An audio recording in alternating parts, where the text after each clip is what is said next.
Hello সবাইকে, সবাই কেমন আছেন? আশা করি সবাই খুব ভালো আছে। Good evening.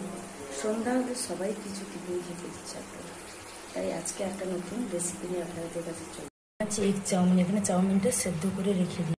গাজর, বাঁধাকপি, আলু সেদ্ধ করে নিচ্ছি। আপনারা চাইলে অন্য কিছু সবজিও অ্যাড করতে পারেন। সিম্পলভাবে বানাচ্ছি, এটা ছোটো থেকে বড় সবাই পছন্দ করবেন এবং আশা করি বাড়িতে একবার ট্রাই করবেন। ডিমকে আমি ভুজিয়া করে নিচ্ছি। ডিমকে ভুজিয়া করে সবজিগুলো তেল দিয়ে হালকা ভেজে নেবো। এখানে আমি কিছুটা চিকেন অ্যাড করেছি। এখানে আমি টমেটো অ্যাড করে দিচ্ছি। এখানে আমি সয়া সস অ্যাড করে দিচ্ছি। চাউমিনটা অ্যাড করে ভাজতে থাকবো।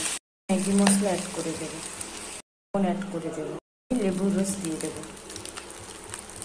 টমেটো সস অ্যাড করে দিয়েছি, গোলমরিচ গুঁড়া অ্যাড করে দিলাম, নাইজের গুঁড়ো দিয়ে দিলাম, এটা দিয়ে দেবো, দিয়ে নামিয়ে নিলেই রেডি টু সার্ভ।